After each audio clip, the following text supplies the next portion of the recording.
नमस्कार दोस्तों, Bhatner IAS YouTube channel पर स्वागत है आपका।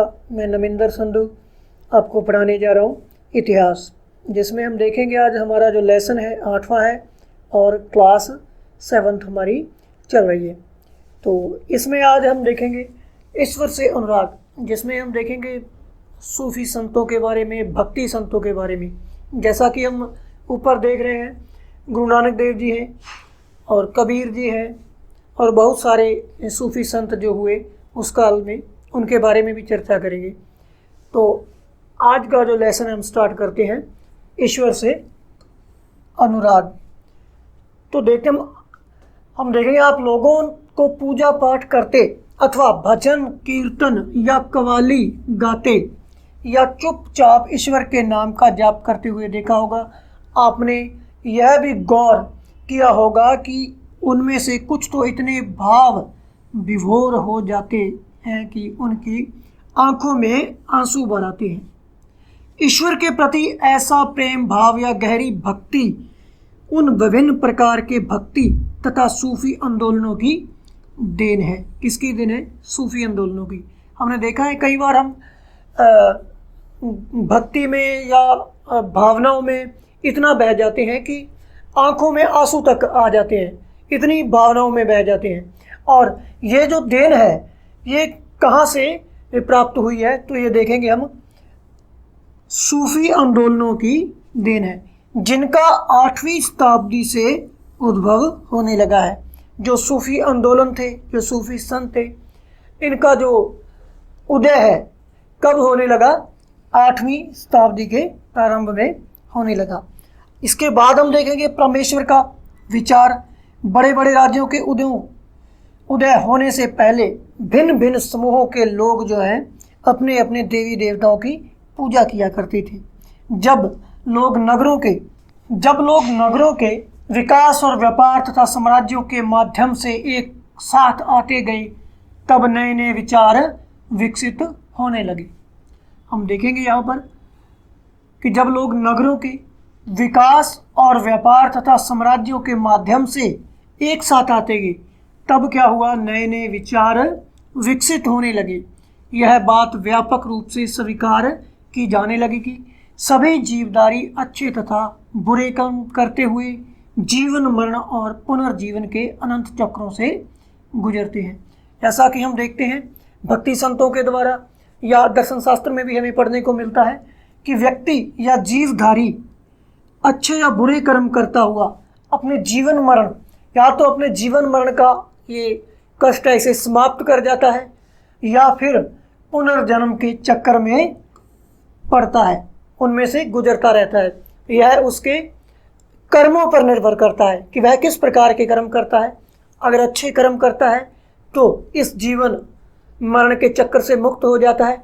अगर वह बुरे कर्म करता है, बुरे कर्मों में पड़ा रहता है, तो उसे वापस विभिन्न योनियों से गुजरना पड़ता है और जन्म मरण के चक्कर के कष्ट उसे भोगने पड़ते हैं। तो यहाँ पर हम देखेंगे इसी प्रकार यह विचार भी गहरा बैठ गया कि सभी व्यक्ति जन्म के समय एक बराबर नहीं होते। क्या हुआ कि यह विचार भी गहरा बैठ गया, क्योंकि अच्छे और बुरे कर्म की बात आती है यहाँ पर। तो सभी व्यक्ति हैं जो जन्म से एक बराबर नहीं होते। यह मान्यता कि सामाजिक विशेषाधिकार किसी उच्च परिवार अथवा ऊंची जाति में पैदा होने के कारण मिलते हैं, और मान्यता थी कि सामाजिक जो विशेषाधिकार हैं किसी उच्च परिवार अथवा ऊंची जाति में पैदा होने के कारण ही मिलते हैं। कई पांडित्यपूर्ण ग्रंथों का विषय था। जो हम देखेंगे ब्राह्मणवाद का वर्चस्व रहता है जब, तो उनके जो ग्रंथ होते हैं पांडित्यपूर्ण ग्रंथों का विषय, यहाँ पर हम देखेंगे इन ग्रंथों का विषय क्या था कि सामाजिक विशेषाधिकार हैं जो वह उच्च परिवार अथवा ऊंची जाति में पैदा होने पर ही मिलते हैं। अनेक लोग ऐसे विचारों के कारण बेचैन थे। लोगों में यह बेचैनी थी कि अगर वह उच्च परिवार अथवा ऊंची जाति में पैदा होंगे तो उन्हें जो विशेष अधिकार है वो तभी प्राप्त होंगी। तो लोगों में क्या थी? इसको लेकर बेचैनी थी। इसलिए वे बुद्ध तथा जैनों के उपदेशों की ओर उन्मुख हुए। किनकी ओर? जैसे हम देखेंगे जो वैदिक काल है, वैदिक काल में क्या रहता है, धर्म जो है वैदिक धर्म काफ़ी जटिल हो जाता है, आडंबरपूर्ण कर्मकांडपूर्ण हो जाता है। तो उसके बाद हम देखेंगे लगभग इतिहास में पढ़ने को मिलता है 62 संप्रदायों का उदय होता है, जिनमें प्रमुख रहते हैं बौद्ध तथा जैन। इन जैनों के जो उपदेश होते थे उनकी ओर क्या हुआ, लोग परेशान होकर उन्मुख हुए, जिनके अनुसार व्यक्तिगत प्रयासों से सामाजिक तंत्रों को दूर किया जाता है। जो जैन और बौद्ध थे, जैनों के जो प्रवर्तक हैं हम देखेंगे महावीर जी हैं, और बौद्ध धर्म के हम देखेंगे महात्मा बुद्ध जी हैं। उनका कहना क्या था कि जो सामाजिक अंतर हैं, जो सामाजिक भेदभाव है या अंतर है, इनको दूर किया जा सकता है। कैसे दूर किया जा सकता है? व्यक्तिगत प्रयासों से। बौद्ध और जैन थे, इनका मानना था कि इस सामाजिक अंतर को व्यक्तिगत प्रयासों से दूर किया जा सकता है और पुनर्जन्म के चक्कर से छुटकारा पाया जा सकता है। उनका मानना था कि व्यक्ति अगर प्रयास करे तो इस पुनर्जन्म के चक्कर से छुटकारा पा सकता है। कुछ अन्य लोग परमेश्वर संबंधी इस विचार से आकर्षित हुए कि यदि मनुष्य भक्ति भाव से परमेश्वर की शरण में जाए तो परमेश्वर व्यक्ति को इस बंधन से मुक्त कर सकता है। यहाँ पर हम देखेंगे जो कुछ लोग थे वो क्या हुए, परमेश्वर के इस विचार की ओर आकर्षित हुए तथा मनुष्य भक्ति भाव से परमेश्वर की शरण में जाए और परमेश्वर व्यक्ति को इस बंधन से मुक्त कर सकता है। उनका मानना था कि अगर व्यक्ति परमेश्वर की ओर, ईश्वर की ओर चला जाता है तो इसे इन बंधनों से छुटकारा मिल सकता है। श्रीमद् भागवत गीता में व्यक्त यह विचार सामान्य सन की प्रारंभिक शताब्दियों में, भागवत गीता है जो, इसमें हम देखते हैं यह विचार पनपा की लोकप्रिय हो गया था कि विशुद्ध धार्मिक अनुष्ठानों के माध्यम से शिव, विष्णु तथा दुर्गा को परम देवी देवताओं के रूप में पूजा जाने लगा। साथ साथ भिन्न भिन्न क्षेत्रों में पूजे जाने वाले देवी एवं देवों को शिव, विष्णु, दुर्गा, यहाँ पर हम देखेंगे शिव, विष्णु, दुर्गा का रूप माना जाने लगा। इसी प्रक्रिया में स्थानीय मिथिक तथा किस्से कहानियाँ पौराणिक कथाओं के अंग बन गई। क्या हुआ, जो किस्से कहानियाँ थे वह क्या हुआ, पौराणिक कथाओं के अंग बन गई। पुराणों में पूजा की जिन पद्धतियों की अनुशंसा की गई थी, किसमें, पुराणों में पूजा की जिन पद्धतियों की अनुशंसा की गई थी उन्हें स्थानीय पंथों में भी अपनाया जाने लगा। आगे चलकर पुराणों में भी इस बात का उल्लेख किया गया कि भक्त भले ही किसी भी जाति पाति का हो, वह सच्ची भक्ति से ईश्वर की कृपा प्राप्त कर सकता है।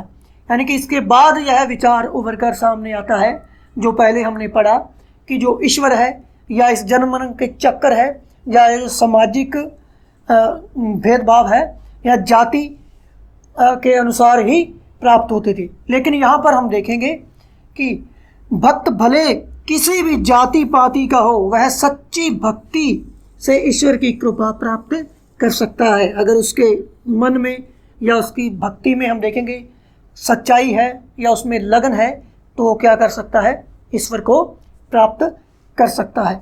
भक्ति की विचारधारा इतनी अधिक प्रबल हो गई या लोकप्रिय हो गई कि बौद्धों और जैन मतावलंबियों ने भी इन विश्वासों को अपना लिया। पहले हम देखते हैं जैसा कि हमने देखा वैदिक काल के बाद जो लोग थे वैदिक कालीन जटिलता से परेशान थे तो उन्होंने क्या किया, बौद्ध और जैनों को अपना लिया। लेकिन यहाँ पर जो भक्ति की भावना है इतनी लोकप्रिय होगी कि जैन और बौद्ध जो है वह क्या करने लगे, भक्ति काल है जो इसकी ओर उन्मुख होने लगे, जो भक्ति की विचारधारा है इसकी ओर उन्मुख होने लगे। दक्षिण भारत में भक्ति का एक नया प्रकार, दक्षिण भारत की बात करें तो भक्ति का एक नया प्रकार हमें देखने को मिलता है जिसमें हम देखेंगे नयानार और अलवार। यह दक्षिण भारत में संत होते हैं। नयनार जो थे वो शैव संप्रदाय से संबंधित थे और जो अलवार थे यह किस संप्रदाय थे, वैष्णव संप्रदाय से संबंधित रहते हैं। 7वीं शताब्दी से 9वीं शताब्दी के बीच कुछ नए धार्मिक आंदोलनों का प्रादुर्भाव होता है, यानी उदय होता है। कब होता है? 7वीं से लेकर 9वीं शताब्दी के बीच हम देखेंगे नए आंदोलनों का प्रादुर्भाव होता है। इन आंदोलनों का जो नेतृत्व है किसके द्वारा किया जाता है? नैनारों के द्वारा जो शैव संत थे, अलवारों के द्वारा जो वैष्णव संत थे। ये संत सभी जातियों के थे। यहाँ पर हम देखेंगे कोई जाति विशेष नहीं थी। जो ये संत थे सभी जातियों के थे, जिनमें पुलया और पनार जैसी अस्पृश्य जातियां भी थी। यहाँ पर हम देखेंगे जो संत हुए उनमें अस्पृश्य जाति के भी संत रहते हैं, ना कि कोई जो संत होगा या उसको जिसके अनुयायी होंगे बहुत ज़्यादा कोई बड़ी जाति को होगा, ऐसा नहीं था। संत क्या थे? अस्पृश्य समझी जाने वाली जातियों के लोगों को भी इसमें शामिल किया जाने लगा। बौद्धों और जैनों के कटु आलोचक थे और शिव तथा विष्णु के प्रति सच्चे प्रेम को मुक्ति का मार्ग बताती थी। अब यहाँ पर हम देखेंगे बौद्ध और जैनों के कटु आलोचक थे ये जो संत थे, नैनार और अलवार, और शिव तथा विष्णु के प्रति सच्चे प्रेम की मुक्ति का मार्ग बताते थे। उन्होंने संगम साहित्य का प्राचीनतम उदाहरण और सामान्य सन यानी ईसवी सन की में समाहित प्यार और शूरवीरता के आदर्शों को अपनाकर भक्ति के मूल्य में उनका समावेश किया था। नैनार और अलवार जो थे घुमक्कड़ साधु संत थे। वे जिस किसी स्थान या गांव जाते थे वहाँ के स्थानीय देवी देवताओं की प्रशंसा में सुंदर कविताएं रचकर उन्हें संगीतबद्ध करते थे। जो कविताएं थी उनको क्या करते थे? संगीतबद्ध करते थे। फिर से हम यहाँ पर देखेंगे ये जो संत हुए आंदोलन हुए, इस समय इनका नेतृत्व नैनार और अलवार द्वारा किया गया। ये संत सभी जातियों के थे तथा इनमें अस्पृश्य समझी जाने वाली जातियों के लोगों को भी शामिल किया गया। और ये शिव और विष्णु के प्रति, यहाँ पर हम देखेंगे शिव और विष्णु के प्रति सच्चे प्रेम की मुक्ति मार्ग बताती थी। नैनार और अलवार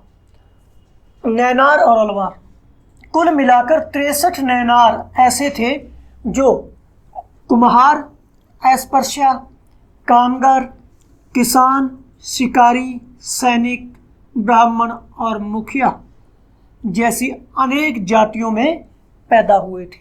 कुल नैनार जो है इनकी संख्या कितनी रहती है? 63 रहती है, जिनमें हम देखेंगे कुम्हार, अस्पृश्य, कामगार, किसान, शिकारी, सैनिक, ब्राह्मण और मुखिया जैसी अनेक जातियों में पैदा हुए। उनमें सर्वाधिक प्रसिद्ध थे नैनारों में हम देखेंगे जो सर्वाधिक प्रसिद्ध रहते हैं कौन रहते हैं? अपार, समंदर, सुंदरार और मणिक वसगार। उनके गीतों के 2 संकलन हैं, तेवारम और तिरुवाचकम, जो इनके द्वारा गीतों का संकलन किया गया। संकलन इनका कितने भागों में हुआ? 2 भागों में, जिसमें हम देखेंगे तेवरम और तिरुवाचकम। अलवार संत संख्या में 12 रहते हैं। यहाँ पर हम देखेंगे जो अलवार संत है संख्या में कितने रहते हैं? 12। नैनारों की संख्या कितनी रहती है? नैनारों की संख्या 63 रहती है और जो अलवारों की संख्या कितनी रहती है? 12 रहती है। इनकी संख्या भी पूछ ली जाती है कई बार। तो वे भिन्न भिन्न प्रकार की पृष्ठभूमि से आए थे, उनमें से सर्वाधिक प्रसिद्ध थे। अब हम यहाँ पर अलवारों को पढ़ रहे हैं, तो में हम देखेंगे जो प्रसिद्ध थे अलवारों में जो वैष्णव संत हुए, इसमें देखेंगे पेरिय अलवार और उनकी पुत्री अंडाल स्त्री संत, टोंडर डिप्पोडी अलवार और नम्मा अलवार उनके गीत दिव्य प्रबंधम में संकलित है। जो इनके गीत हैं वो किस में संकलित है? दिव्य प्रबंधन में संकलित है। फिर देखेंगे हम यहाँ पर 10वीं से 12वीं सदियों के बीच चोल और पांड्य राजाओं ने उन अनेक धार्मिक स्थलों पर विशाल मंदिर बनवा दिए जहाँ की संत कवियों ने यात्रा की थी। 10वीं और 12वीं जो शताब्दी है, यहाँ पर देखेंगे चोल और पांड्य शासकों का जो शासन रहता है दक्षिण भारत में, जिनके बारे में हम पढ़ चुके हैं। तो इन राजाओं ने क्या किया? अनेक धार्मिक स्थलों पर विशाल मंदिर बनवा दिए। क्या किया? विशाल मंदिर बनवा दिए। यहाँ की संत कवियों ने यात्रा की थी।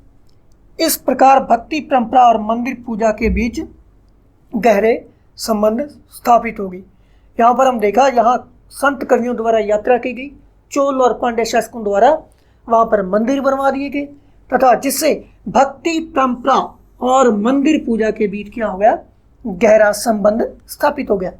यही वह समय था जब उनकी कविताओं का संकलन तैयार किया गया और इसी समय में इनकी कविताओं का संकलन हुआ। इसके अलावा अलवारों तथा नैनार संतों की धार्मिक जीवनियां भी रची गई। जो अलवार और नैनार संत थे, इनकी धार्मिक जीवनियां भी यहाँ पर रची गई। यहाँ पर हम देखेंगे धार्मिक जीवनी क्या है। धार्मिक जीवनी या संत जीवनी लेखन, संतों की जीवनियां थी। यहाँ पर चित्र 2 में हमें नजर आ रहा है मणिक वस्त्रागार की एक कांस्य प्रतिमा। मणिक वस्त्रागार संत थे जो इनकी यहाँ पर हमें कांस्य प्रतिमा का जो चित्र है हमें देखने को मिल रहा है। तो मणिक वस्त्रागार का एक कांस्य प्रतिमा का चित्र है, यहाँ पर हम देख सकते हैं। इसके बाद देखेंगे हम जब उनकी कविताओं का संकलन तैयार किया गया, इसके अलावा अलवारों तथा नैनार संतों की धार्मिक जीवनियां भी रची गई। आज हम भक्ति परंपरा के इतिहास लेखन में इन जीवनियों का स्रोत के रूप में उपयोग करते हैं। क्या करते हैं, भक्ति परंपरा का जो इतिहास है, भक्ति परंपरा के इतिहास के लेखन में क्या करते हैं, जीवनियों का स्रोत के रूप में उपयोग करते हैं। इसके बाद हम देखेंगे भक्त और भगवान, दर्शन और भक्ति। यहाँ पर हम देखेंगे दर्शन और भक्ति। भारत के सर्वाधिक प्रभावशाली दार्शनिकों में से एक थे शंकर, जिनका जन्म कहाँ पर होता है, केरल प्रदेश में हुआ था। भारत के सर्वाधिक प्रभावशाली दार्शनिकों में कौन थे, शंकर, जिनका जन्म कहाँ पर होता है, केरल प्रदेश में जन्म होता है। कब होता है, 8वीं शताब्दी में केरल प्रदेश में जन्म होता है किनका, शंकर का। वे अद्वैतवाद के समर्थक थे। किसके समर्थक थे, अद्वैतवाद के। यहाँ पर हम देखेंगे अद्वैतवाद क्या है। अद्वैतवाद का अर्थ यहाँ पर हम देखेंगे, अद्वैतवाद यानी जो दो नहीं है, एक ही है, जिसके दो स्वरूप नहीं है, एक ही है, वह क्या है, अद्वैतवाद है। जिसके अनुसार जीवात्मा और परमात्मा जो क्या है, परम सत्य है।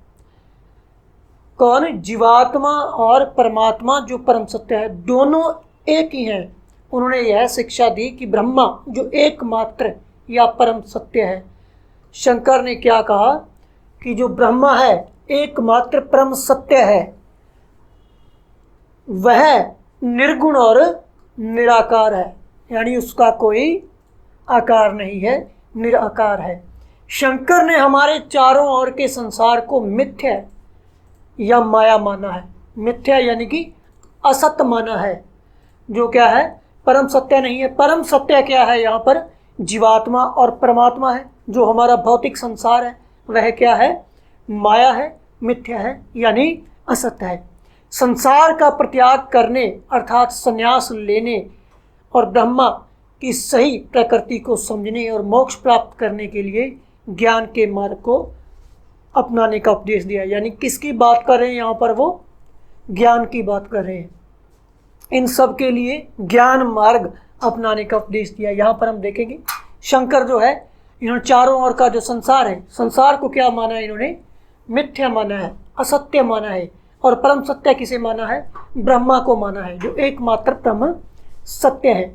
संसार को माया माना है, संसार का परित्याग किया है। इन्होंने क्या कहा है, संसार का परित्याग करना है, अर्थात संन्यास लेने और ब्रह्मा की सही प्रकृति को समझने और मोक्ष प्राप्त करने के लिए किसकी आवश्यकता है, ज्ञान की आवश्यकता है। ज्ञान के मार्ग को अपनाने का जो उपदेश दिया है, यहाँ पर इन्होंने महत्व दिया है। परम सत्य को जानने के लिए जो महत्व दिया है वो किसके लिए है, ज्ञान के लिए है। अब रामानुज 11वीं शताब्दी में तमिलनाडु में पैदा होते हैं। कहाँ पैदा होते हैं, रामानुज का जन्म जो है 11वीं शताब्दी में, रामानुज का जन्म तमिलनाडु में होता है। लेकिन इससे पहले हमने देखा जो शंकर जी है, इनका जन्म कहाँ पे होता है, केरल में होता है। किस शताब्दी में होता है, 8वीं शताब्दी में। और रामानुज का जन्म कब होता है, 11वीं शताब्दी में होता है। वे विष्णु भक्त अलवार संतों से बहुत प्रभावित थे। प्रभावित किससे हुए? विष्णु भक्त। और विष्णु भक्त यानी कि अलवार हैं, जो क्या है? अलवार संत हैं। अगर यहाँ पर होती शैव भक्त की बात तो हम कहते नैनार संत हैं।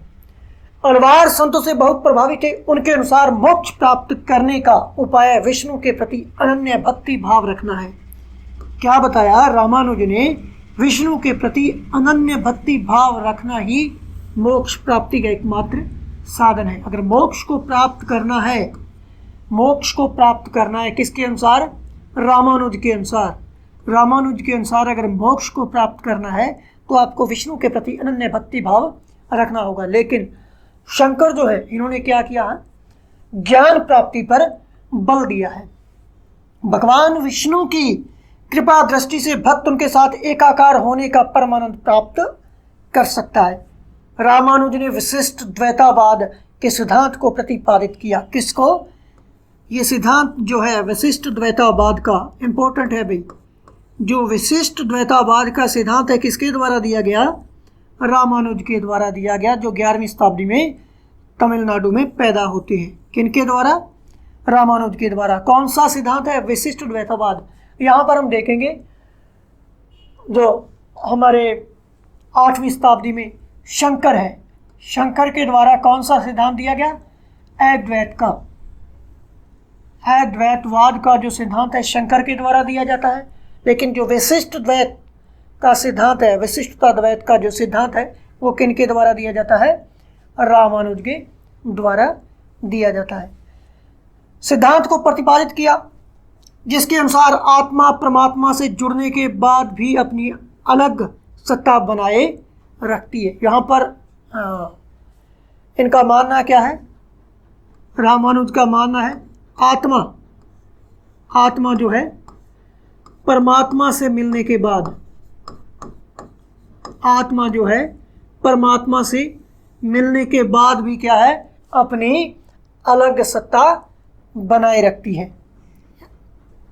आत्मा अपनी अलग सत्ता बनाए रखती है। यानी कि यहाँ पर हम देखेंगे अद्वैतवाद जो शंकर है, उन्होंने क्या माना है कि आत्मा और परमात्मा एक ही हैं। लेकिन यहाँ पर रामानुज क्या कह रहे हैं? आत्मा परमात्मा में मिलने के बाद भी अपनी अलग सत्ता बनाए रखती है, अलग सत्ता बनाए रखती है। तो रामानुज के सिद्धांत ने भक्ति की नई धारा को बहुत प्रेरित किया, भक्ति की नई धारा को बहुत प्रेरित किया, जो प्रवर्ती काल में उत्तरी भारत में विकसित हुई। यानी कि जो आगे आने वाला समय है उसमें उत्तर भारत का क्षेत्र है, जिसमें हम देखेंगे उत्तरी भारत में विकसित होती है। अब ये बात हम कहाँ कर रहे हैं? दक्षिण भारत की कर रहे हैं। तमिलनाडु दक्षिण भारत में है और यहाँ पर हम देखेंगे केरल भी दक्षिण भारत में है। इस प्रकार से हम देखेंगे दक्षिण भारत के क्षेत्र की बात हो रही है, रामानुज और शंकर की बात करें। और अगर उत्तरी भारत में विकसित होती है नई धारा है जो यह है वशिष्ठा द्वैतवाद की जो धारा है, उत्तरी भारत में आगे चलकर विकसित होती है। फिर यहाँ पर हम देखेंगे बसवन्ना का वीर शैववाद। क्या? वीर शैववाद। हमने पहले पढ़ा कि तमिल भक्ति आंदोलन और मंदिर पूजा के बीच क्या संबंध थे? किसके? तमिल जो भक्ति आंदोलन है और मंदिर पूजा है, इनके बीच संबंध कब बनता है? चोलों और पांड्य शासकों के समय जो दक्षिण भारत की महत्वपूर्ण शक्तियां रही, तो इसके परिणाम स्वरूप जो प्रतिक्रिया हुई वह बसवन्ना और अल्लम्मा प्रभु और अक्क महादेवी जैसे उसके साथियों द्वारा प्रारंभ की गई। किसके द्वारा? इनके जो प्रतिक्रिया होती है आंदोलन और मंदिर पूजा के बीच जो संबंध बनता है और जो इसके बाद प्रतिक्रिया होती है वह बसवन्ना, अल्लम्मा प्रभु, अक्क महादेवी जैसे साथियों द्वारा प्रारंभ किए गए वीर शैव आंदोलन में स्पष्ट होती है। कौन सा आंदोलन? वीर शैव आंदोलन में स्पष्ट हो जाती है। भक्ति आंदोलन मंदिर पूजा के जो संबंध है उनके परिणाम है। यह आंदोलन 12वीं शताब्दी के मध्य में कर्नाटक में प्रारंभ होता है। कहाँ से? 12वीं शताब्दी में प्रारंभ होता है, कर्नाटक में होता है। वीर शैव जो आंदोलन है कहाँ प्रारंभ होता है? कर्नाटक में। हम यहाँ पर देखेंगे जो वीर शैव आंदोलन है, वीर शैव आंदोलन है, प्रारंभ कहाँ से होता है? कर्नाटक से। कर्नाटक से प्रारंभ होता है और होता कब है? 12वीं शताब्दी में। 12वीं शताब्दी में प्रारंभ होता है। सभी व्यक्तियों की समानता के पक्ष में जाति और नारी के प्रति व्यवहार के बारे में ब्राह्मणवादी विचारधारा की विरोध होता है। यहाँ पर हम देखेंगे ब्राह्मणवादी जो विचारधारा है इसका आलोचक है, इसके विरुद्ध हुआ है। और समानता, जाति और नारी के प्रति व्यवहार के बारे में ब्राह्मणवादी विचारधारा के विरुद्ध है। प्रबल तर्क प्रस्तुत किए। इसके अलावा वे सभी प्रकार के कर्मकांडों और मूर्ति पूजा का विरोधी था। यानी कर्मकांड और जो मूर्ति पूजा है, वीर शैववाद, उसका भी क्या करता है? विरोध किया जाता है वीर शैववाद के बाद। और यह प्रारंभ हुआ कर्नाटक में। वीर शैववाद 12वीं शताब्दी में होता है। ब्राह्मणवादी विचारधारा का यह क्या करता है? आलोचना करता है और उनके विरुद्ध है, तथा कर्मकांड और मूर्ति पूजा का भी इसके द्वारा विरोध किया जाता है। इसके बाद यहाँ पर हम देखेंगे महाराष्ट्र के संत। कौन? महाराष्ट्र के संत, जिसमें हम देखेंगे 13वीं से 17वीं शताब्दी। कौन सी? 13वीं से 17वीं शताब्दी तक महाराष्ट्र में अनेकानेक संत कवि हुए, जिनके सरल मराठी भाषा में लिखे गए गीत आज भी जनमन को प्रेरित करती हैं। जो उनके गीत हैं, गीत किस भाषा में लिखे गए? महाराष्ट्र के संतों के मराठी भाषा में लिखे गए, जो जन सामान्य तक आसानी से पहुंच जाए, जनमन को प्रेरित करते हैं। उन संतों में सबसे महत्वपूर्ण थे ज्ञानेश्वर, नामदेव, एकनाथ और तुकाराम। ये कौन थे? महाराष्ट्र के संत। महाराष्ट्र के संत ज्ञानेश्वर, नामदेव, एकनाथ, तुकाराम तथा सखुबाई जैसी स्त्रियां। एक स्त्री संत हुई सखुबाई। चोखा मेला का परिवार, जो अस्पृश्य से समझी जाने वाली महार जाति का था। चोखा मेला एक संत हुए जो महार जाति से थे, तथा इनको क्या माना जाता था? अस्पृश्य जाति माना जाता था। भक्ति की यह क्षेत्रीय परंपरा, भक्ति की यह क्षेत्रीय परंपरा पंढरपुर में विठल पर और जनमन के हृदय में विराजमान व्यक्तिगत देव संबंधी विचारों पर केंद्रित थी। विठल यानी भगवान विष्णु का ही एक रूप जो है विठल है, तथा व्यक्तिगत देव यानी ईश्वर संबंधी विचारों पर केंद्रित थी। इन संत कवियों ने सभी प्रकार के कर्मकांडों, पवित्रता के ढोंगों और जन्म पर आधारित सामाजिक तंत्रों का विरोध किया। ये जो महाराष्ट्र के संत हैं, इनके द्वारा क्या किया गया? जो जन्म पर आधारित ढोंग है, जो कर्मकांड है, जो पवित्रता है, जो ब्राह्मणवादी विचारधारा थी, बड़ा छोटा, सामाजिक असामाजिक, उनका क्या किया? इन्होंने विरोध किया। और यहाँ तक कि उन्होंने संन्यास के विचार को भी ठुकरा दिया। अब पीछे हम बात करते आ रहे हैं संन्यास की। तो महाराष्ट्र के जो संत हैं, इनके द्वारा क्या किया जाता है? संन्यास के विचार को भी ठुकरा दिया जाता है। किसी भी अन्य व्यक्ति की तरह रोजी रोटी कमाते हुए परिवार के साथ रहने और विनम्रतापूर्वक जरूरतमंद सभी साथी व्यक्तियों की सेवा करते हुए जीवन बिताने को अधिक पसंद किया गया। इनके द्वारा क्या किया गया कि अन्य व्यक्ति की तरह रोजी रोटी कमाते, यानी कि गृहस्थ जीवन में रहते हुए, परिवार के साथ रहते हुए, विनम्रतापूर्वक जरूरतमंद साथी व्यक्तियों की सेवा करते हुए जीवन बिताने को अधिक पसंद किया गया। उन्होंने इस बात पर बल दिया कि असली भक्ति दूसरों के दुखों को बांटना है। क्या है असली भक्ति? इन्होंने क्या माना? असली भक्ति क्या है? दूसरों के दुखों को बांट लेना या हर लेना। और यहाँ पर हम देखेंगे महाराष्ट्र के जो संत हैं, नामदेव, एकनाथ, तुकाराम जैसे वैष्णव संत कवि भगवान विठल के उपासक थे। ये महाराष्ट्र के संत के हैं, वैष्णव संत हैं। किसके उपासक रहते हैं? विठल के, यानी कि जो विष्णु का रूप है उसके यह उपासक रहते हैं। विठल की आराधना ने वारकरी संप्रदाय को जन्म दिया। किस संप्रदाय से संबंधित थे भाई? वारकरी संप्रदाय, वारकरी संप्रदाय से संबंधित थे, जो पंढरपुर की वार्षिक तीर्थ यात्रा पर जोर देता है। विठल संप्रदाय का भक्ति के शक्तिशाली उपादान के रूप में उदय हुआ तथा लोगों में काफ़ी लोकप्रिय है। होता है। महाराष्ट्र के संतों जो है वो वैष्णव संप्रदाय से थे। वैष्णव संप्रदाय से भी हम देखेंगे वर्करी संप्रदाय को जन्म दिया जाता है जो पंढरपुर का था।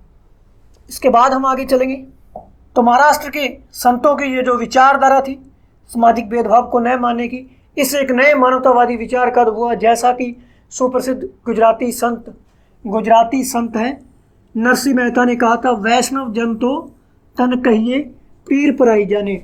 और यही गीत महात्मा गांधी जी के द्वारा भी चरखा काटते समय गाया जाता है। कई परीक्षाओं में ये पूछा गया है, यह किसके द्वारा लिखा गया, जो महात्मा गांधी जी के द्वारा गुनगुनाया जाता था, वैष्णव जन तो तने कहिए, किसके द्वारा? संत नरसिंह मेहता, जो कि गुजराती संत थे। संत नरसिंह मेहता का संबंध कहाँ से है? गुजरात से है। नरसिंह मेहता, वैष्णव जन तो तन कहिए जन पीर पराई जाने। इसके बाद हम यहाँ पर देखेंगे नाथपंथी सिद्ध और योगियों के बारे में। इस काल में अनेक ऐसे धार्मिक समूह उभरे जिनमें साधारण तर्क वितर्क का सहारा लेकर रूढ़िवादी धर्म और कर्मकांडों ने बनावटी पहलुओं तथा समाज व्यवस्था की आलोचना की। क्या किया इन्होंने? तर्क वितर्क का सहारा लिया, यानी कि बुद्धिवादी का सहारा लिया। जो रूढ़िवादी धर्म और कर्मकांड है, रूढ़िवादिता को इन्होंने नहीं माना। कर्मकांड जो है, बनावटी पहलू जो हैं, इनकी क्या की? इन्होंने आलोचना की। उनमें नाथपंथी, सिद्धाचार, योगी जन अलोक्य थे, जिनके द्वारा तर्क वितर्क को अपनाया जाता है तथा कर्मकांड का विरोध किया जाता है। वो कौन थे? नाथपंथी थे, सिद्धाचार थे, योगी उल्लेखनीय है इनमें। तो उन्होंने संसार का परित्याग करने का समर्थन किया। अब यहाँ पर हम देखते हैं जो महाराष्ट्र के संत हैं वो क्या करते हैं? संसार को त्यागने की बात नहीं करते, अपने गृहस्थ जीवन में, सांसारिक जीवन में ही ईश्वर प्राप्ति की बात करते हैं। लेकिन इनके द्वारा संसार परित्याग करने की बात की गई है। जो नाथपंथी हैं, सिद्ध योगी हैं, इनके विचार से निराकार परम सत्य का चिंतन मनन और उसके साथ एक हो जाने की अनुभूति ही मोक्ष का मार्ग है। यहाँ पर हम देखेंगे इनका विचार क्या था? निराकार परम सत्य है, जिसका कोई आकार नहीं है, परम सत्य है। हमने देखा जो परम सत्य है, जो इस सृष्टि का पालक है, जो इस सृष्टि को चला रहा है। हम देख रहे हैं यहाँ पर हवा है, पानी है, आंधी आ रहा है, तूफान आ रहा है, बारिश हो रही है। ये किस प्रकार से हो रही है? इसके पीछे कोई सत्ता है, परम सत्य है जो इसको चला रही है।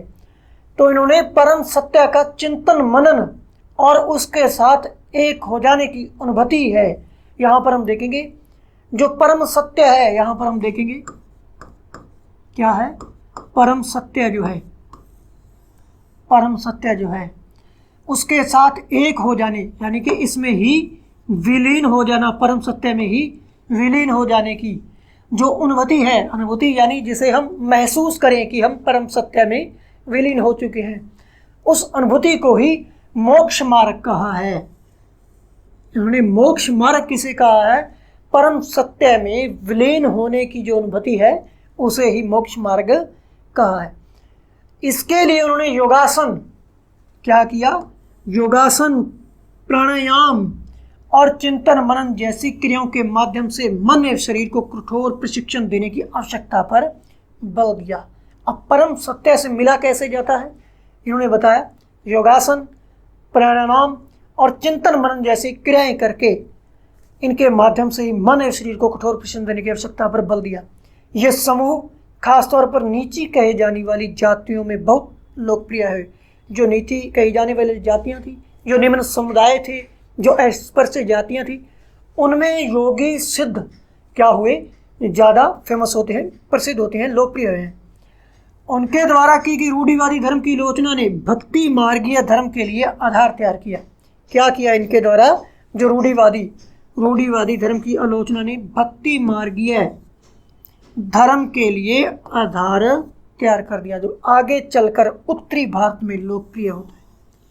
कहाँ लोकप्रिय होता है आगे चलकर? उत्तरी मार्ग में। यहाँ पर हम सिद्ध योगियों को देख रहे हैं, सिद्ध योगी यहाँ पर देख रहे हैं, इनके लंबे लंबे बाल हैं, लंबे लंबे बाल हैं और तन पर वस्त्र भी हमें देखने को नहीं मिल रहा। यहाँ पर हम देखेंगे एक व्यक्ति बैठा है, इस पर किसके कपड़े भी नहीं पहने हुए, और हम देखेंगे यहाँ पर बीच में क्या है? आग जल रही है। क्या जल रही है? आग जल रही है। यानी कि यहाँ पर हमने देखा कि शरीर को कठोर प्रशिक्षण देना, ठीक है, शरीर को कष्ट देना। पीछे जो हमने चित्र देखा यहाँ पर, चित्र नंबर 3 था, जिसमें कहा गया आग के आसपास तपस्वियों का एक समूह बैठा है। बीच में ये कोई आग जल रही है और उसके पास कौन बैठे हैं? तपस्वी बैठे हैं। क्या बैठे हैं? तपस्वी बैठे हैं, जो ऊपर हमने चित्र देखा है। यहाँ पर हम देखेंगे इस्लाम और सूफी मत। इसके बाद जो हमारा अगली हेडिंग है वो क्या है? इस्लाम और सूफी मत। संतों और सूफी में बहुत अधिक समानता थी, यहाँ तक कि यह भी माना जाता है कि उन्होंने आपस में कई विचारों का आदान प्रदान किया। जो भक्ति संत हैं और सूफी संत हैं, जो हम देखते हैं मोहम्मद गौरी के साथ ख्वाजा मोइनुद्दीन चिश्ती सर्वप्रथम भारत में आते हैं। एक सूफी संत रहते हैं जिन्होंने अजमेर में अपना संस्थान बनाया था। तो यहाँ पर क्या किया? उन्होंने विचारों में आदान प्रदान किया। सूफी मुसलमान क्या थे? रहस्यवादी थे। जो सूफी संत थे वो क्या थे? रहस्यवादी थे। वे धर्म के बाहरी आडंबरों को अस्वीकार करते थे। जो कर्मकांड थे, भक्ति संत भी यही करते थे, हमने देखा, कर्मकांड को अस्वीकार करते हैं। और जो सूफी हैं वो भी इन्हें अस्वीकार करते थे। ईश्वर के प्रति प्रेम और भक्ति तथा सभी मनुष्यों के प्रति दया भाव रखने पर बल देते हैं। इनका मानना क्या था? ईश्वर के प्रति प्रेम रखो और सभी मनुष्यों के प्रति क्या रखो? दया भावना रखो। सभी जीव जंतुओं पर, मनुष्यों पर क्या करो? दया करो। इस्लाम ने एकेश्वरवाद यानी एक अल्लाह के प्रति पूर्ण समर्पण का दृढ़ता से क्या किया है? प्रचार किया। एकेश्वरवाद क्या है? ईश्वर एक है, परम सत्य है। जो हम देखते हैं भक्ति जो संत हैं उनके द्वारा भी क्या कहा गया? परम सत्य की बात की गई। शंकर जो संत हैं जो भक्ति काल के, उनके द्वारा भी अद्वैत की बात की गई। वही इस्लाम ने एकेश्वरवाद यानी अल्लाह एक है और अल्लाह के प्रति समर्पण का दृढ़ता से क्या किया? प्रचार किया। 8वीं और 9वीं शताब्दियों में धार्मिक विद्वानों ने पवित्र कानून यानी कि जो इस्लाम का कानून है वो क्या कह रहता है? शरिया और इस्लामिक धर्मशास्त्र के विभिन्न पहलुओं को विकसित किया। इस्लाम धीरे धीरे और जटिल होता गया, जबकि सूफियों ने एक अलग रास्ता दिखाया।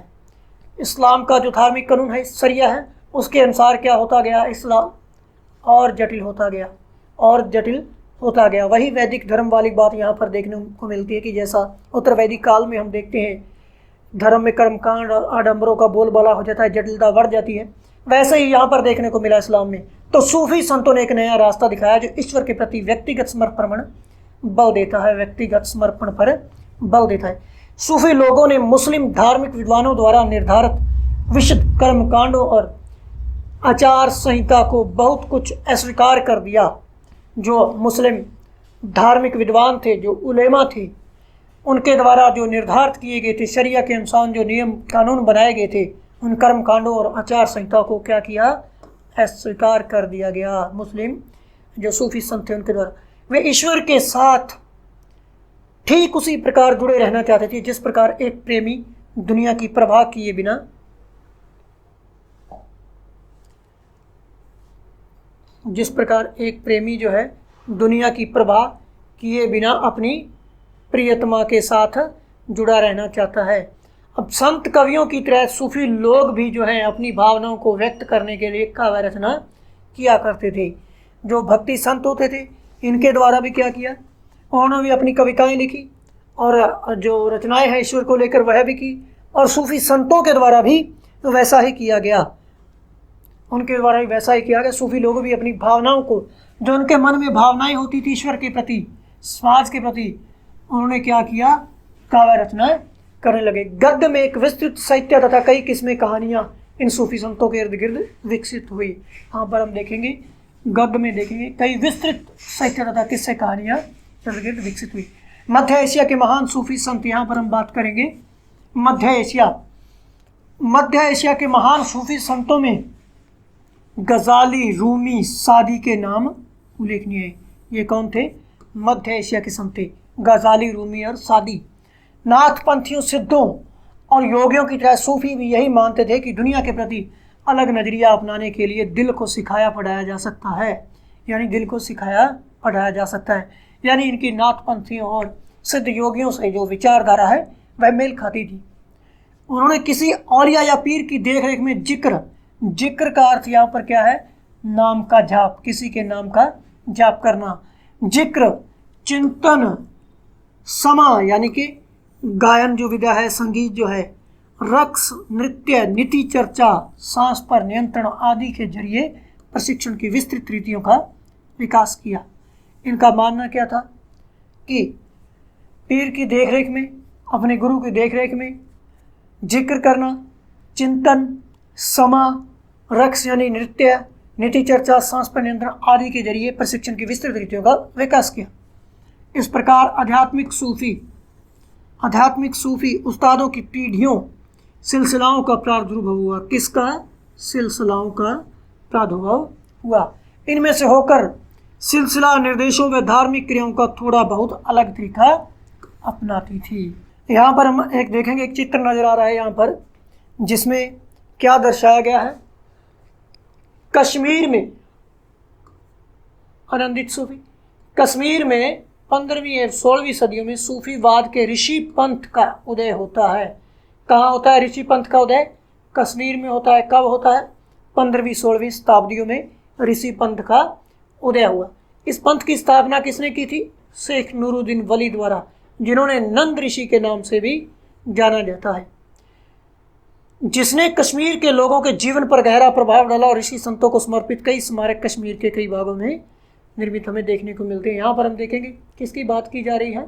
ऋषि पंथ की बात की रही है। और कश्मीर में कब हुई? 15वीं 16वीं शताब्दी में हुई, जिसका स्थापना किसके द्वारा की? संस्थापक कौन था? शेख नूरुद्दीन वली, जिन्हें एक नाम, अन्य नाम था, उससे भी संबोधित किया गया। वो क्या था? नंद ऋषि के नाम से।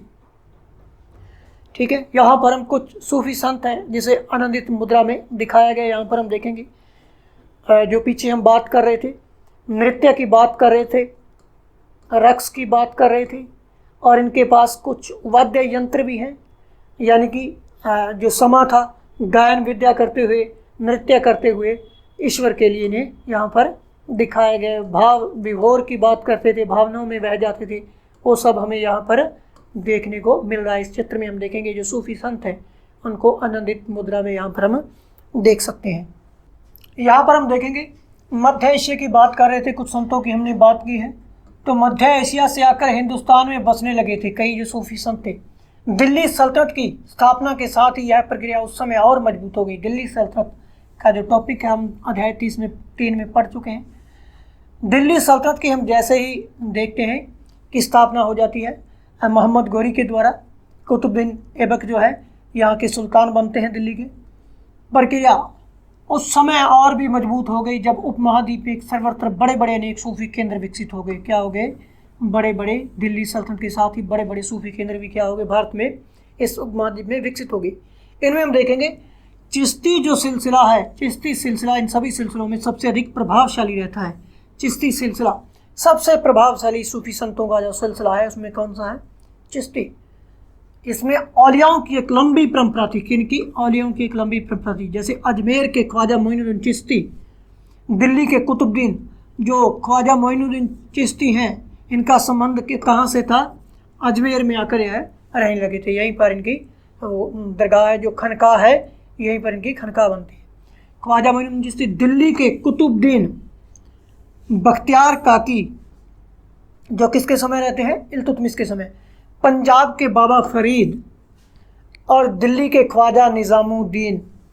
निज़ामुद्दीन का संबंध कहाँ से है? दिल्ली से है।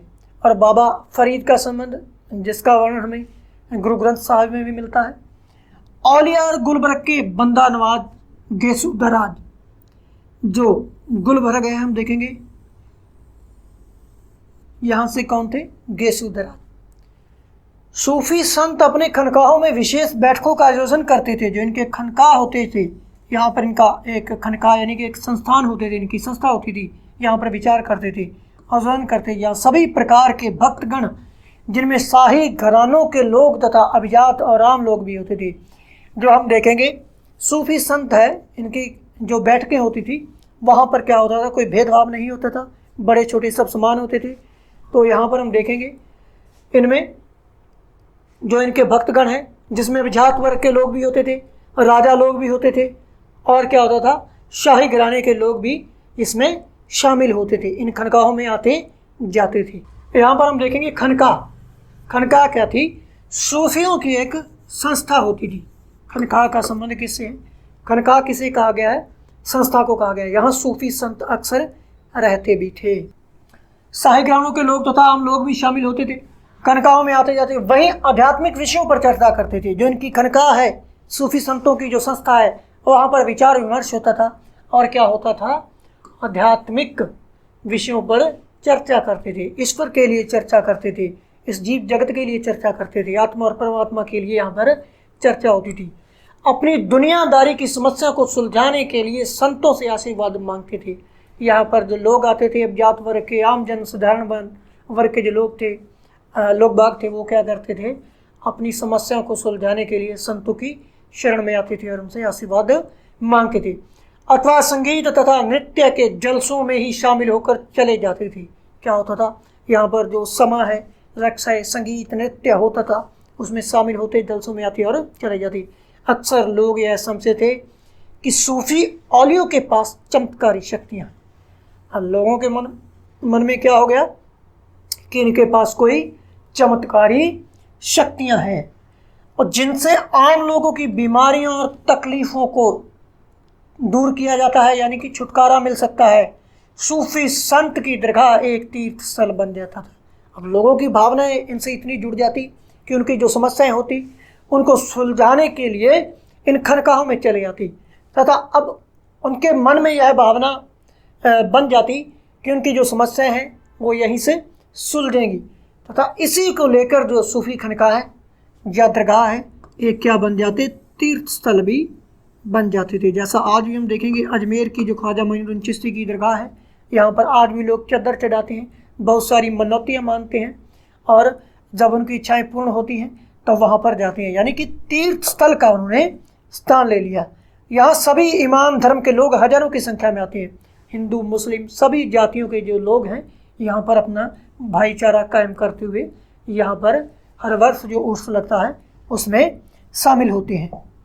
उत्तर भारत में धार्मिक बदलाव। अब बात हम किसकी करेंगे?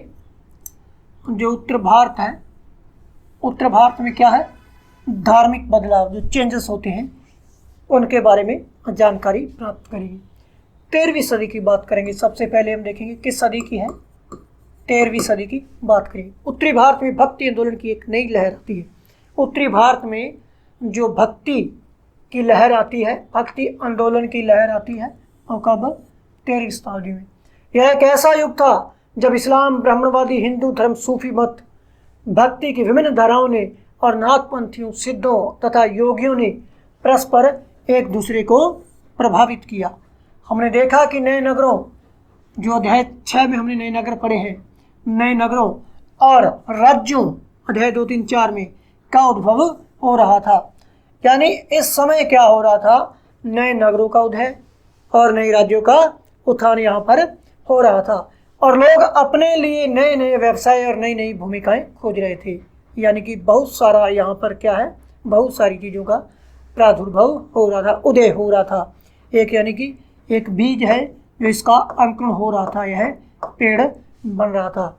यहाँ पर हम देखेंगे नए नए व्यवसाय, नई नई भूमिकाएं खोज रहे थे लोग। विशेष रूप से शिल्पी, कृषक, व्यापारी, मजदूर इन नए संतों के विचारों को सुनने के लिए इकट्ठे हो जाते थे। इन संतों के विचारों को सुनने के लिए यहाँ पर हमने देखा नए राज्यों का उद्भव हो रहा था। फिर वे उनका प्रचार करते थे, उनको सुनते और उनका प्रचार करते। उनमें से कबीर और बाबा गुरु नानक देव जी हैं, जो कबीर और बाबा गुरु नानक देव जी जो सिखों के प्रथम गुरु रहते हैं। जैसे संतों ने सभी आडंबरपूर्ण रूढ़िवादी धर्मों को अस्वीकार कर दिया। आडंबरपूर्ण रूढ़िवादी धर्मों को यहाँ पर उन्होंने अस्वीकार कर दिया, जिसमें तुलसीदास और सूरदास जैसे कुछ अन्य संतों ने उस समय विद्यमान विश्वासों तथा पद्धतियों को स्वीकार करते हुए उन्हें सबकी पहुंच में लाने का प्रयत्न किया। अब यहाँ पर हम देखेंगे चित्र 7 जो है पीछे दिखाया गया है, उसमें चैतन्य 16वीं शताब्दी के बंगाल के एक भक्ति संत हैं।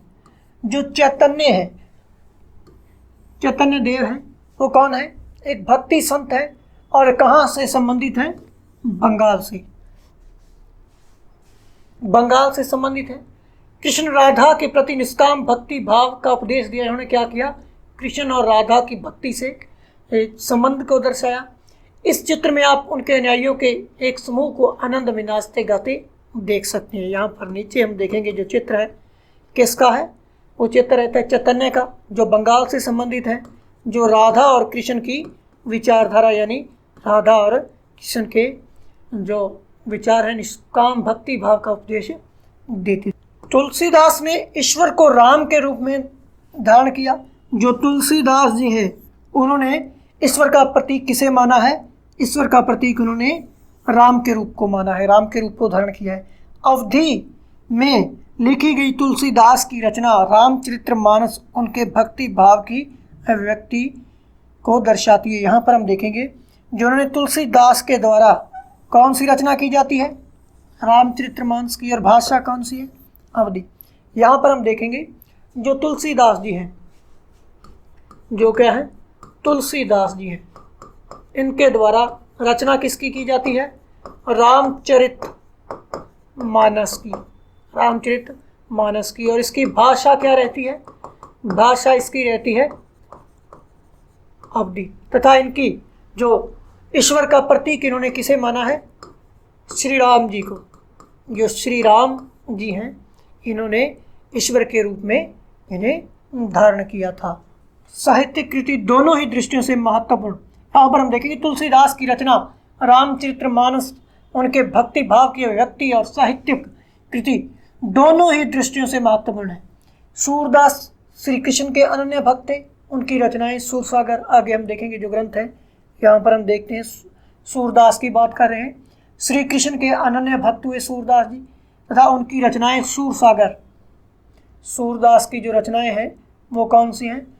कौन सी हैं? सूरसागर, सुरसरावली, साहित्य लहरी, ये किसकी है?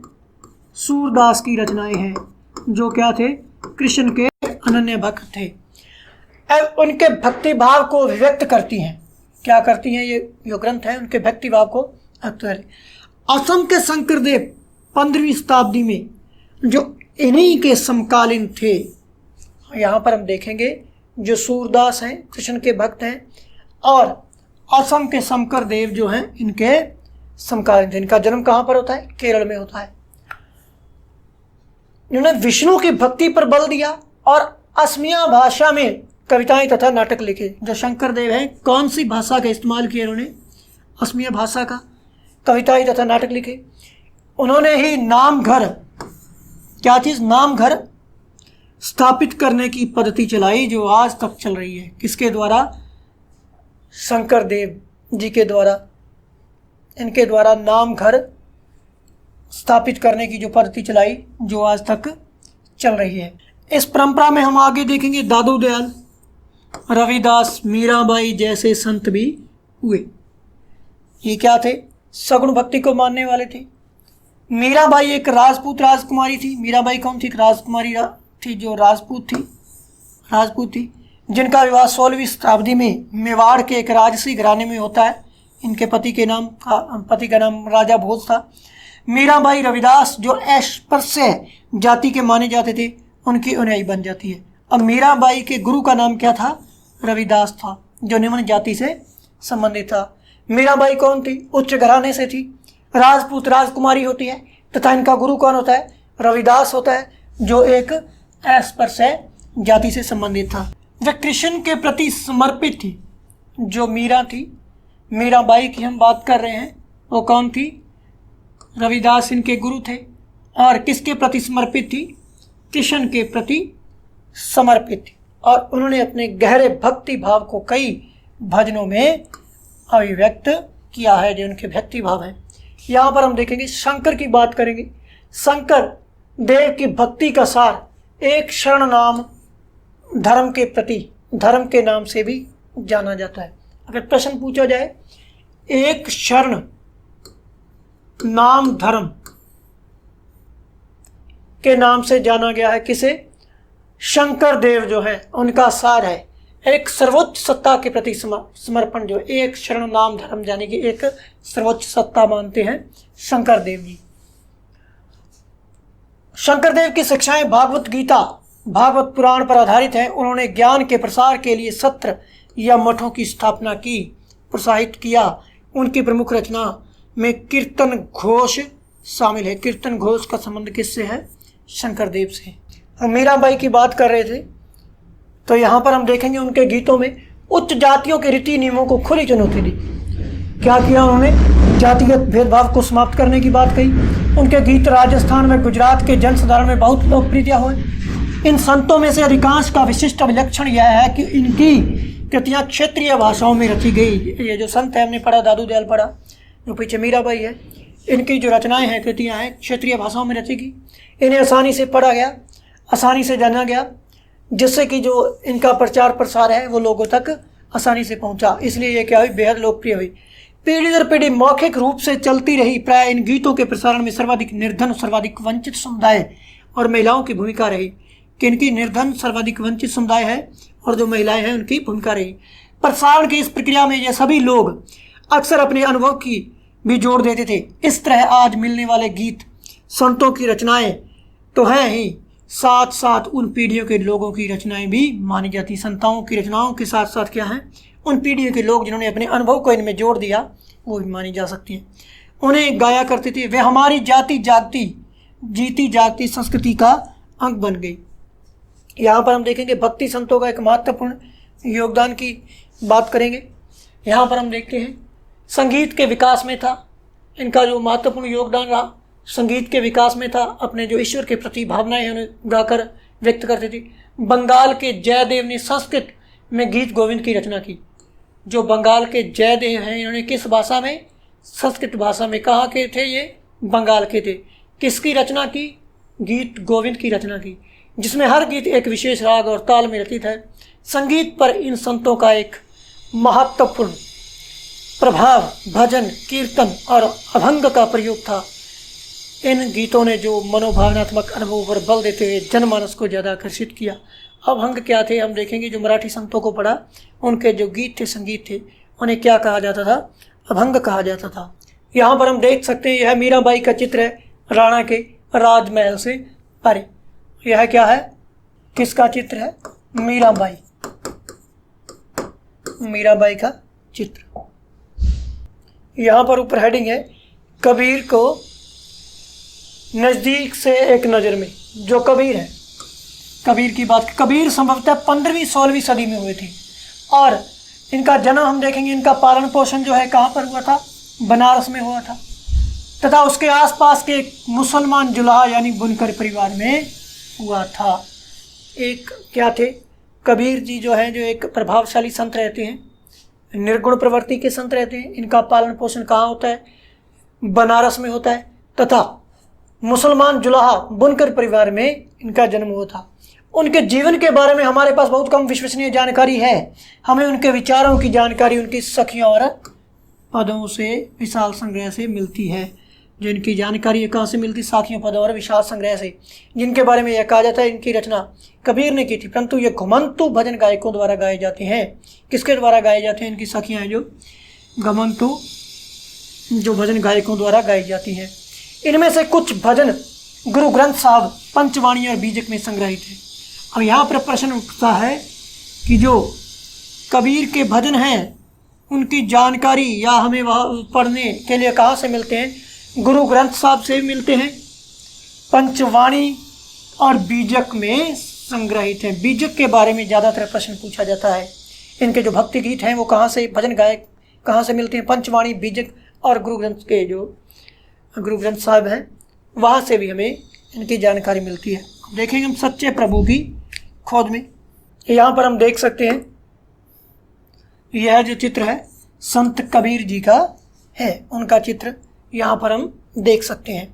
कबीर के उपदेश प्रमुख धार्मिक परंपराओं की पूर्ण प्रचंड अस्वीकृति पर आधारित थे। यहाँ पर क्या है? जो कबीर ने उपदेश दिए, कबीर जी ने, वो धार्मिक परंपराओं की पूर्ण प्रचंड अस्वीकृति है। यानी कि कर्मकांडों का जो कर्मकांड है उनको वह भी क्या करते थे? अस्वीकार करते थे।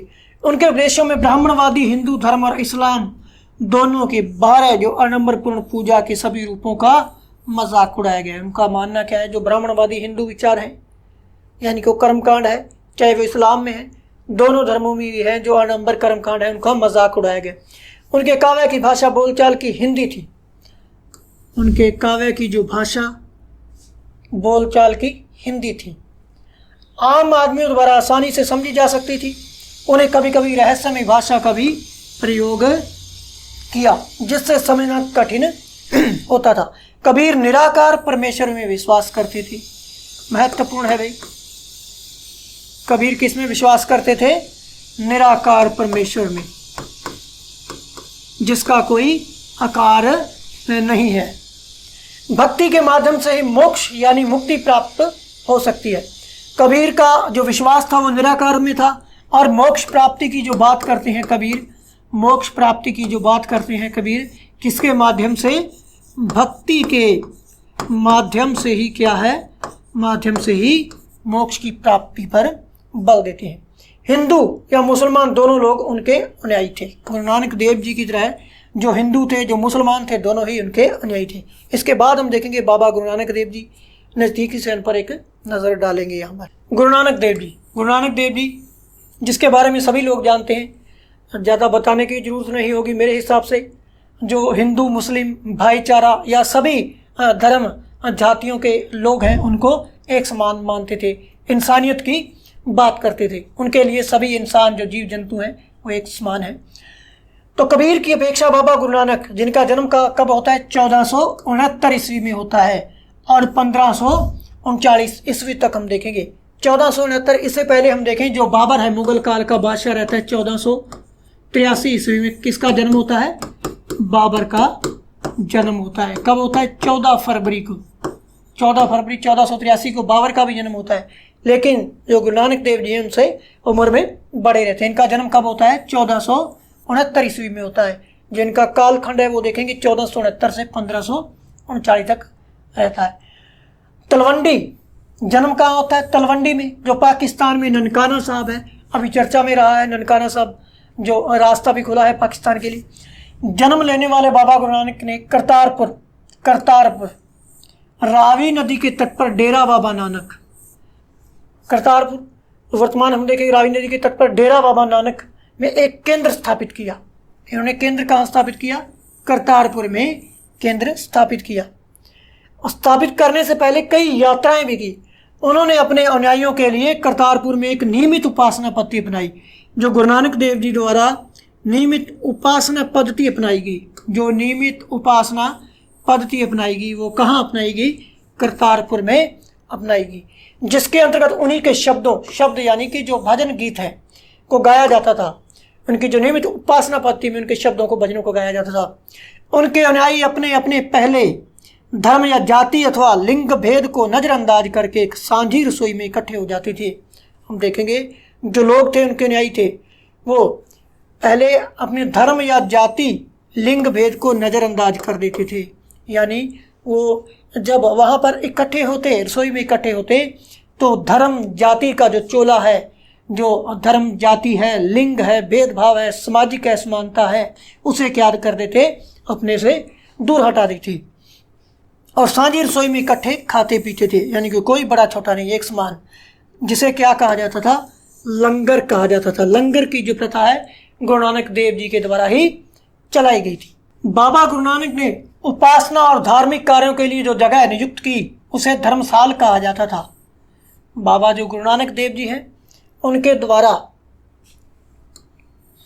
उपासना व धार्मिक कार्यों के लिए जो जगह नियुक्त की जाती है उसे क्या कहा जाता था? धर्मशाल कहा जाता था। आज इसे वर्तमान में इसे क्या कहा जाता है? गुरुद्वारा कहा जाता है। 1539 में अपनी मृत्यु के पूर्व बाबा गुरु नानक ने एक अनुयायी को अपना उत्तराधिकारी चुना। गुरु नानक देव जी के बाद जो उनका उत्तराधिकारी आता है उसका नाम क्या रहता है? उनका नाम रहता है लहणा। लेकिन ये गुरु अंगद के नाम से जानेंगे। लहणा जी हैं जो किस नाम से जानेंगे? गुरु अंगद के नाम से जाने गए। गुरु अंगद का नाम का महत्व यह था कि गुरु अंगद बाबा गुरु नानक के ही अंग माने गए। आगे बात करें गुरु अंगद देव जी हैं, उनकी बात आगे करेंगे। उससे पहले हम देखेंगे गुरु नानक देव जी जो यहाँ पर हम देखेंगे अपने कुछ अनुयायियों के साथ, कुछ युवकों के साथ उपदेश देते हुए यहाँ पर नजर आ रहे हैं। बाबा गुरु नानक देव जी जो युवक अवस्था में हैं, कुछ व्यक्तियों को या अपने अनुयायियों को हम देख रहे हैं यहाँ पर वो क्या कर रहे हैं, अपना उपदेश दे रहे हैं। जो गुरु अंगद देव जी हैं उनके उत्तराधिकारी, उनके द्वारा हम देखेंगे गुरु नानक की रचनाओं का संग्रह किया जाता है। गुरु अंगद देव जी के द्वारा क्या किया जाता है, गुरु नानक की रचनाओं का संग्रह किया जाता है। उस संग्रह में अपनी कृतियाँ भी जोड़ दी जाती हैं। संग्रह एक नई लिपि गुरुमुखी, क्या है, गुरुमुखी में कौन सी लिपि में लिखा जाता है, गुरुमुखी। गुरु अंगद के 3 उत्तराधिकारियों ने भी अपनी रचनाएं नानक के नाम से लिखी। जो गुरु अंगद के 3 उत्तराधिकारी हुए उन्होंने जो अपनी रचनाएं लिखी वो किससे लिखी, गुरु नानक देव जी के यानी कि नानक के नाम से लिखी। इन सभी का संग्रह गुरु अर्जन देव जी ने 1604 में किया। जो सभी पीछे हमने देखा है गुरुमुखी लिपि है जो लिखा गया, इनका संग्रह जो किया गया किसके द्वारा किया जाता है, इनका संग्रह गुरु अर्जन जी के द्वारा 1604 में किया जाता है। यहीं पर हम देखेंगे 1604 में अकबर की मृत्यु भी हो जाती है और जहांगीर का शासन यहाँ से प्रारंभ हो जाता है। अकबर के बाद अकबर की मृत्यु हो जाती है अतिसार के कारण। 1604 में जो अगला बादशाह बनता है वो देखेंगे हम कौन बनता है, जहांगीर से, जिसका जो मतभेद है हमें गुरु अर्जन देव जी के साथ भी देखने को मिलेगा। इस संग्रह में शेख फरीद, संत कबीर, भक्त नामदेव, गुरु तेग बहादुर जैसे सूफी संतों के गुरुओं की वाणी भी जोड़ी गई है। कई बार प्रश्न पूछा जाता है गुरु ग्रंथ साहब में किन संतों की हमें वाणी सुनने या देखने को मिलती है, तो वो क्या है, फरीद, कबीर, नामदेव, गुरु तेग बहादुर जैसे जो हैं संत हैं, इनकी कहानियाँ यहाँ पर हमें देखने को भक्ति वाणी मिलती है। सूफी संतों और गुरुओं की वाणी जोड़ी गई है। 1706 ईस्वी में हम देखेंगे इस वृत्त संग्रह को गुरु तेग बहादुर के पुत्र और उनके उत्तराधिकारी गुरु गोविंद सिंह जी, कौन थे उत्तराधिकारी इसके थे, गुरु तेग बहादुर जी जो हैं इनके उत्तराधिकारी गुरु गोविंद सिंह जी ने प्रमाणित किया। आज इस संग्रह को सिखों के पवित्र ग्रंथ गुरु ग्रंथ साहब के रूप में जाना जाता है और इन्हें सम्मान दिया जाता है। अब इसके बाद हम देखेंगे यहाँ पर हम देख सकते हैं जो गुरुमुखी लिपि है, गुरु ग्रंथ साहब की एक आरंभिक पांडुलिपि जो प्रारंभ में लिखी गई, किसमें लिखी गई, गुरुमुखी लिपि में यहाँ पर। तो इसके बाद हम देखेंगे 16वीं शताब्दी में बाबा गुरु नानक ने उत्तराधिकारियों के नेतृत्व में उनके अनुयायियों की संख्या का विस्तार हुआ। ये अनुयायी कई जातियों के थे परंतु इनमें व्यापारी, कृषि और शिल्पकार ज़्यादा थे। जो हम देखेंगे यहाँ पर जो गुरु नानक देव जी हैं इनके अनुयायी थे वो कौन से थे, इनके अनुयायी कई जातियों के थे परंतु इनमें व्यापारी, कृषि, शिल्पकार ज़्यादा थे। इसकी वजह यह हो सकती है कि बाबा गुरु नानक इस बात पर बल दिया करते थे कि अनुयायी जो उनके अनुयायी है वो क्या गृहस्थ और उपयोगी उत्पादक पेशों से जुड़े हों। गुरु नानक देव जी का मानना था उनके जो अनुयायी हैं वो क्या हों, उनके अनुयायी गृहस्थ हों और उपयोगी उत्पादक पेशों से जुड़े हों। अनुयायियों से यह आशा भी की जाती थी कि वे नए समुदाय के सामान्य कोष में योगदान दें। उनका मानना क्या था, नए समुदाय का जो सामान्य कोष होता था उसमें योगदान दें। 17वीं शताब्दी के प्रारंभ में केंद्रीय गुरुद्वारा हरमंदिर साहब, जैसे वर्तमान में देखेंगे स्वर्ण मंदिर भी कहा जाता है, हरमंदिर साहब स्वर्ण मंदिर के आसपास रामदासपुर शहर था जो क्या है वर्तमान में अमृतसर, विकसित होने लगा था। कब होने लगा था, 17वीं शताब्दी में। तो प्रशासन में यह वसुधैव स्वायत्त था। आधुनिक इतिहासकार इस युग के सिख समुदाय को राज्य के अंतर्गत राज्य मानते हैं। मुगल सम्राट जहांगीर इस समुदाय को एक संभावित खतरा मानता था।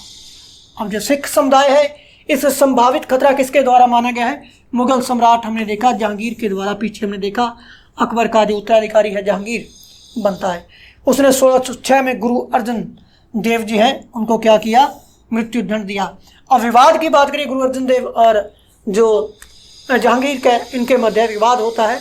1606 में गुरु अर्जन देव जी को इनके द्वारा मृत्यु दंड दिया जाता है। जो अमीर जो इनका पुत्र है जहांगीर का वो गुरु अर्जन देव जी से आशीर्वाद लेता है, जिसको चलकर कोई इनका मत विभेद हो जाता है।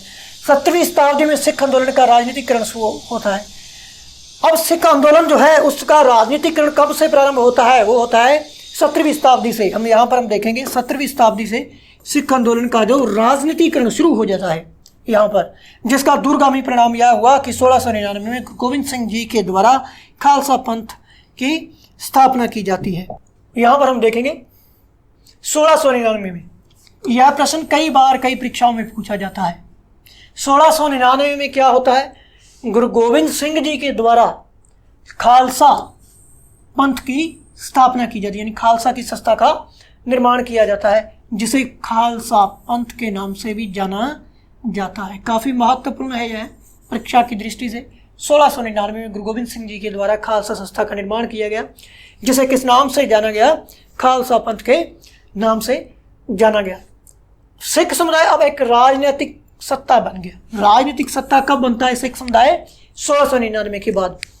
16वीं 17वीं शताब्दियों की बदलती हुई ऐतिहासिक परिस्थितियों ने सिख आंदोलनों के विकास को प्रभावित किया। शुरू से ही बाबा गुरु नानक के विचारों का सिख आंदोलन पर गहरा प्रभाव पड़ा। जो गुरु नानक देव जी के विचार हैं, इनका क्या हुआ? सिख जो आंदोलन है इन पर गहरा प्रभाव पड़ता है। उन्होंने एक ईश्वर की उपासना के महत्व पर जोर दिया। उन्होंने क्या किया? सूफीवाद की तरह हम भी यहाँ पर देखते हैं, एक ईश्वर की उपासना के महत्व पर जोर दिया। उन्होंने आग्रह किया कि जाति, धर्म अथवा लिंग भेद मुक्ति प्राप्ति के लिए कोई मायने नहीं रखते। अगर मुक्ति प्राप्त करनी है, क्या करनी है? मोक्ष प्राप्त करना है, तो इसमें जाति का कोई रोल नहीं है, लिंग का भी कोई रोल नहीं है। सभी व्यक्ति एक समान है और इस मुक्ति को, इस मोक्ष को प्राप्त कर सकते हैं। यहाँ पर हम देखेंगे उनके लिए मुक्ति एक निष्क्रिय आनंद की स्थिति नहीं थी, बल्कि सक्रिय जीवन व्यतीत करने के साथ साथ सामाजिक प्रतिबद्धता की निरंतर कोशिशों में ही नहीं थी। उनका मानना क्या था? जो मुक्ति है वो क्या है? निष्क्रिय आनंद की स्थिति नहीं है, बल्कि वो क्या है? सक्रिय जीवन व्यतीत करने के लिए, जो हमारा जीवन है सक्रिय जीवन है, हम जीवन यापन करते हैं, गृहस्थ जीवन है, तो इसके साथ साथ सामाजिक प्रतिबद्धता के निरंतर कोशिशों में ही निहित है। यानी कि हमारे सामाजिक जो दायित्व हैं, कर्तव्य हैं, उनके प्रतिबद्धता ही निरंतर कोशिशों में ही निहित है। अपने उपदेश के सार को व्यक्त करने के लिए उन्होंने 3 शब्दों का प्रयोग किया। गुरु नानक देव जी की हम बात कर रहे हैं, यहाँ पर हम देखेंगे उन्होंने क्या किया? अपने उपदेश के सार को व्यक्त करने के लिए उन्होंने कितने शब्दों का प्रयोग किया? गुरु नानक देव जी ने नाम, दान और स्नान। कितने शब्द थे? नाम, दान और स्नान, 3 शब्दों का प्रयोग किया जाता है। नाम से उनका तात्पर्य क्या है? यहाँ पर एक नाम शब्द मिलता है, उससे तात्पर्य क्या है? सही उपासना से है। नाम क्या है? नाम का संबंध सही उपासना से। और दान का तात्पर्य क्या था? दान का तात्पर्य था दूसरों का भला, जिसे वो क्या कहते थे? सर्बत का भला, यानी सभी का भला। दान से अर्थ है दूसरों का भला। स्नान का तात्पर्य, यहाँ पर हम तीसरा शब्द उनका है स्नान। स्नान का तात्पर्य है आचार विचार की पवित्रता। स्नान से तात्पर्य यहाँ पर है पवित्रता से। पवित्रता किसकी? आचार विचार की, जो व्यक्ति का आचरण है। आज उनके उपदेशों को नाम जपना, कीर्त करना और वंड छकना के रूप में याद किया जाता है। यानी कि नाम जपना सही उपासना से, यानी कि जो उपासना है उपासना करना, कीर्त करना यानी कि मेहनत करना, हक हलाल की कमाई करना, और वंड छकना यानी कि सभी में समान रूप से बांटकर खाना, यानी कि किसी को भूखा न रहने देना। ये अवधारणाएं भी उचित विश्वास और उपासना, ईमानदारी पूर्ण निर्वाह और संसाधनों की मिल बांटकर प्रयोग करना, यानी कि दूसरों की मदद के महत्व को रेखांकित करती हैं।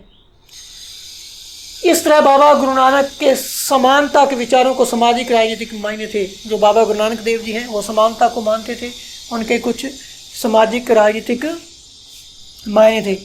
शायद इसी बात से हमें बाबा गुरु नानक और उनके अनुयायियों के इतिहास और कबीर, रविदास, दादू दयाल जैसे संतों और उनके अनुयायियों बाबा गुरु नानक के विचारों के काफ़ी करीब मिलती हैं। ये जो संत हैं इनके विचार गुरु नानक देव जी से मिलते जुलते हैं।